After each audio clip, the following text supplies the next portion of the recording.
కత్తి సినిమాలో హీరో విజయ్ కంటే విలన్ నీల్ నితిన్ ముఖేష్ చాలా పవర్ఫుల్గా కనిపిస్తాడండి. చాలా అందగాడు, చాలా పెద్ద బిజినెస్ మ్యాన్గా కనిపిస్తాడు ఈ సినిమా విలన్. అందుకే ఇప్పుడు మెగాస్టార్ చిరంజీవి కూడా తెలుగు రీమేక్ కోసం అలాంటి అబ్బాయిని ఒకరిని వెతకాలి కదండి. మరి అందుకోసమే ముందు జగపతి బాబు గారిని అడిగారంట. కాకపోతే యంగ్ బిజినెస్ మ్యాన్ అయితే ఇంకా కాస్త పాత్ర కిక్ వస్తుందన్న ఉద్దేశంతో డ్రాప్ అయిపోయి ఉంటారని సమాచారం అండి. ఇంతకీ చిరు చేతిలో తన్నులు తినే ఆ విలన్ ఎవరు అవ్వబోతున్నారా అనేదే ఇప్పుడు ఇండస్ట్రీలో వచ్చిన చాలా పెద్ద చిక్ అండి. ఇప్పటికే బాలీవుడ్లో ఓ ఇద్దరు ముగ్గురిని సంప్రదించారంట. కానీ నేను చేస్తా అంకుల్ అంటూ వివేక్ ఒబ్రాయ్ ముందుకొచ్చాడంటండి ఈ క్యారెక్టర్కి.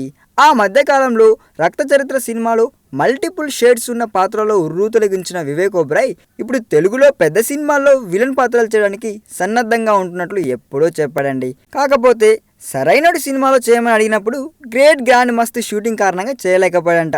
అందుకే ఇప్పుడు చిరంజీవి 150 సినిమాలో ఆ ఛాన్స్ను మిస్ చేసుకోకూడదు అనుకున్నాడంటండి. చిరంజీవి ఢిల్లీ టూర్ అయిపోగానే ఈ విషయంపై ఓ క్లారిటీ వచ్చేస్తుందండి. ఇకపోతే విలన్ సంగతి ఎలా ఉన్నా మరి ఈ సినిమాలో హీరోయిన్ ఎవరు అంటూ జనాలు ఇప్పటికీ ప్రశ్నలు వదులుతూనే ఉన్నారండి. కనీసం విలన్ని వెతకడం అయిపోయా కన్నా హీరోయిన్ వెతుకుతారో లేదో చూడాలి. ఈ వీడియో మీకు నచ్చినట్లయితే సబ్స్క్రైబ్ చేయండి. ఫిలిమి స్టార్స్ బోలెడంత న్యూస్ బోల్డ్గా.